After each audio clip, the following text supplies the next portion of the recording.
Hi guys, it's Aegis here. So today I'm here with the first free clan collection volume 3 and 4 that profile that I'm going to cover, and of course is megacolony. We don't need to question it. It's my main clan and I put a lot more time on finding how to actually make a good megacolony build. So here we are with one of them. And this one I do put my focus on how to make Master Beetle actually work as a big vanguard. So that's the key. If we are looking to having our Master Beetle as a support card, then of course something will be different. But in here, do think it as a your main boss, while having some backup plans, having some sort of support that can help making the deck a lot stronger. That's the way. And the main theme of the deck is still trying to be as annoying as possible. So you will see how this is actually happening very soon. So starting Vanguard doesn't matter. Uh, I do have my SPs. I do have multiple, so there we are. And then Master Beetle. Of course, for SPs, I just love the card, so I get it within a week, which is very happy. I get to get him that fast. Then let's look about his skill first, which is first a Vanguard and Regal Circle once per turn active skill. By counterblasting one, you can choose up to 2 of your opponent's Brigades and rest them, and they cannot stand for the next stand phase, so basically paralyzed. And if this unit is on the Vanguard Circle during your turn, you absorb the unit's power that you selected. So he can pump himself to like basically 16 to 18k average, maybe more, depends. But even just a 16k can pump him to 28k healing Force Clans range that they just can't give you 15k shield. We do have 20k shield and such, but it's still a better number. And the second skill is when this unit attacks, you can counterblast 1 and discard 1 card for each 3 of rested regards on yours and your opponent's side. You gain drive. So 3 you gain 1, 6 you gain 2, and it's counting both sides, so it's quite easy to at least get 1 drive. But if you're only getting 1 drive, is basically 1 for 1 because you need to discard a card for it, and you also need to counterblast 1. So after I read all the skills, you probably will find the weakness of this card, which is if there's no regards on the field, this card basically cannot do anything. But that's something that we need to face. There are chances that we always have to face situations that not optimal to us, and how are we going to actually overcome that with others cards is quite important. But you can also make your own board to at least have 3 units left rested to gain drive, even if it's just a 1 for 1. But during some situation, an extra drive can actually be threatening sometimes. But the main idea is still to ride Master Beetle to gain a lot of power, gain a lot of drives in order to strike. But what if your opponents really have nothing on the field? Like some hard matchups that I face, like Pale Moon, they just clean all this stuff. What can we do? We do have backup plans, which is Girafa. So Girafa doesn't care how many units your opponents have on the field. What he cares is you give me 2 cards from your hand and call them face down. Call them down with auto effects negated and paralyze them. That's the key. And the second part of Girafa is I gain crit, I gain power, I strike you give me more hands. So if your opponent is good at generating the board with a lot of units, you gain a lot of drives, gain a lot of power to ask them to give you a lot of stuff. If they don't keep anything on the board, they have a lot of hands, you go for Girafa, you ask them to give you the hands. So you do have 2 routes to do it. And Girafa is actually quite easy to get to your hand, and even if your opponent is good at calling the whole board, calling two kind of dead units down, and also telling them to give you more cards to guard is still very nice. And once you feel comfortable, go for Master Beetle, gain a lot of strike, gain a lot of power, strike them hard, and you can make your own attack sequence.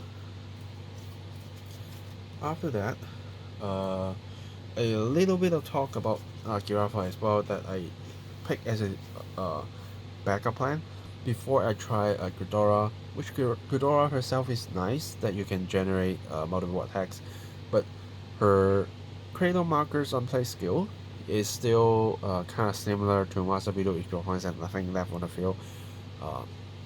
That skill is basically dead. So that's why I turn into Girafa, that I can actually apply a lot more pressure when my opponents have nothing on the field or not good at doing so. Then we help them out. And having said I'm not using Ghidorah, but that doesn't mean I'm not like feeling the multiple attack is trash. No, which is why I'm running 2 of the Intruder Seizures to do the multiple attacks, and this card can gain power himself.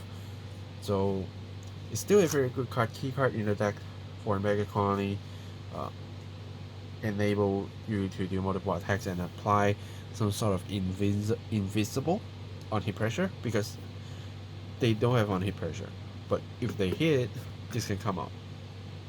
Or other regards before our Vanguard attacks hits, this can come out. So the opponents will always need to look at your drop zone to see if this card is here, and to decide they want to take the hit or they don't. So it's quite important still. And then quickly go through some cards. Grade 2 Girafa, and also the Grade 1 Girafas. Because we are playing Girafa, so having a good free draw, giving the chance to search your parts. Sorry about that. And also drawing power with Grade 2, blocking movements, blocking intercepts, maybe gaining power is great. So this package is still here. And then 2 of the Stamping Red for draw power, gain power, and placing cradle markers to be annoying. And then 3 of the Mantis to help you search your creeper you need, and Mantis can gain power on plays, so at least 1 turn this card can be a good beater. That's basically it. And then in other key package that I'm going to explain now will be Armor Beetle and Stealth Minivid. So with Stealth Minivid, we know this card is very annoying, that basically just tell your opponents don't stand the whole column, but with a weak point that if this card attacks or boots hits, you need to go into soul and counter charge 1. Of course, adding 1 soul, adding 1 counter blast for use is great because there are a lot of cards using counter blast, but you do want to keep this card on the field. And sometimes the way that you can keep this card on the field is not attacking it, but that means the skill can active. What can we do? Armor Beetle. Because Armor Beetle, you can once per turn rest your own units and also rest your opponent's unit and paralyze them and gain 6k. So even if you just rest this card, you can still get the 6k to hit something. And also this card, when this card is rested, it blocks intercepts and boost of the same column. So again, being annoying, because we do use a Girafa sometimes, we use Master Beetle sometimes, that they can still intercept.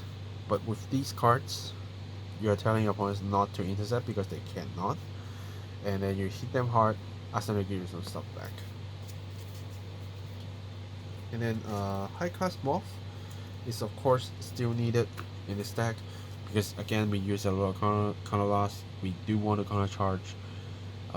You do need to be very careful on your counter blast usage and the damage you take every single turn, so you still need to think a lot when needed, so do be careful.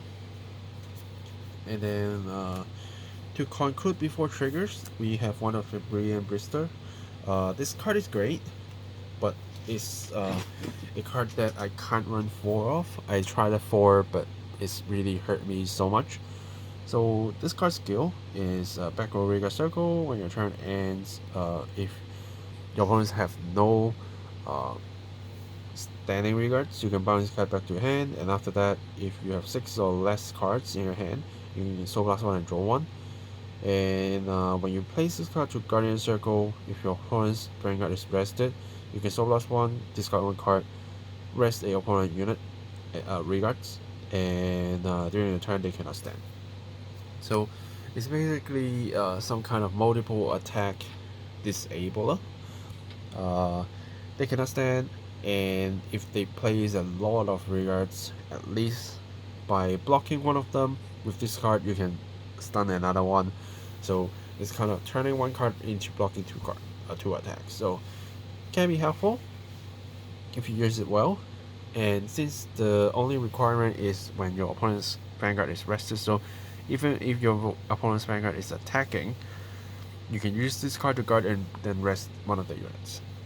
So very helpful, but costing too much resources, because one hand is also quite important in this deck for defending yourself.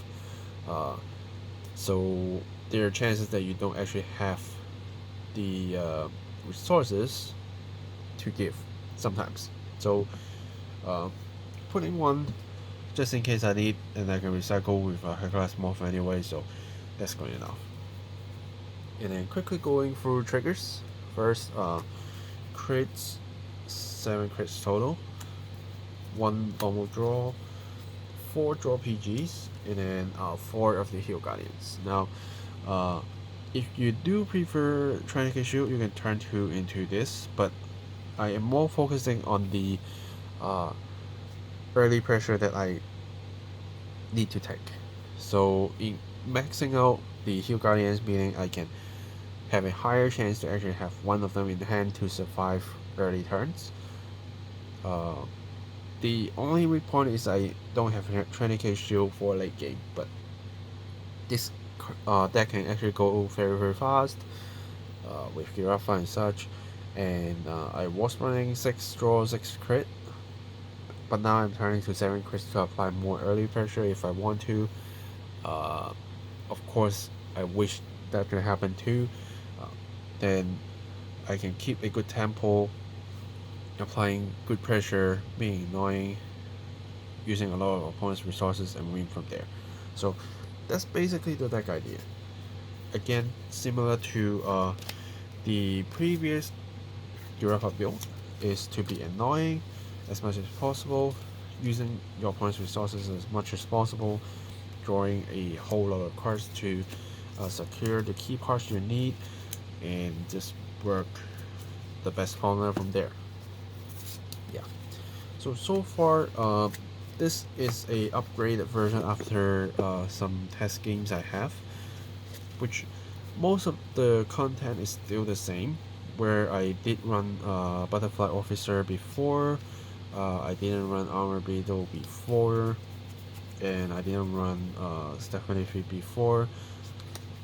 But after changing into this build, I think it's more comfortable, and that's because I have used the previous build to face against some like really hard matchups like Paramount that they really have nothing left on the field. So I really rely on Girafa for a long time, and slightly when I like kind of control the tempo using a lot of resources of my opponents, then I can just switch back to Master Beetle, or sometimes I do the other way around depending on the situation, and having a good time.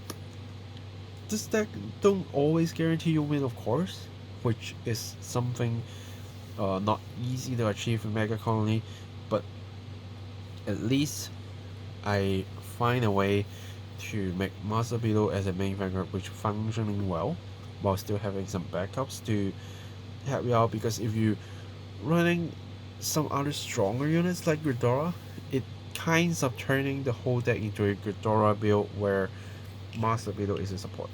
But the idea I want to do it here is to keep Master Beetle as the main guy and find other ways if I really can't do anything with Master Beetle, because we can't focus on just one way of playing the deck when deck weakness is so obvious that if your opponents really have nothing left on the field, you really can't do anything.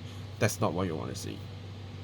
But having Ghidorah is more likely, again, changing the whole thing into a Ghidorah deck instead. That, okay, maybe sometimes I ride into a Master Beetle. So instead of having Ghidorah as a backup plan, Master Beetle becomes the backup plan. That's what I feel. So of course I will still be working on that build as well. I did try that, but I think since my focus is on, again, making him the main guy, so I changed into this build. But I will also be looking into like other combinations I can have. We still have like Venom Stinger, we still have Gun Coil, like the playmat right here, that I have the two right here, that maybe it's time for them to join forces together, maybe, but I will see. Yeah, so that's it for this deck profile. Do let me know if you have any questions. It's kind of a little bit short, but I think the cards themselves kind of explain well. Do have a chance to try out Protect 2, because this deck can actually do that, and sometimes might give you some interesting results. Yeah. So thanks for watching, guys. Let me know if you have any questions in comments below. Subscribe for more deck profiles and fight videos. I've been a little bit busy this week, and it's approaching Chinese New Year, so hopefully once I am done with the being flooded by work after getting to the holiday season, I can actually take more time to even edit the fight videos and such, and give you all more of the deck profiles that are in the V-Clan collection, or even more megacolony build with different cards, because we do have 3 new cards. They're all in here, but that doesn't mean that they can't be in other builds. So yeah, stay tuned for that, and I will see you guys in the next video. Signing off.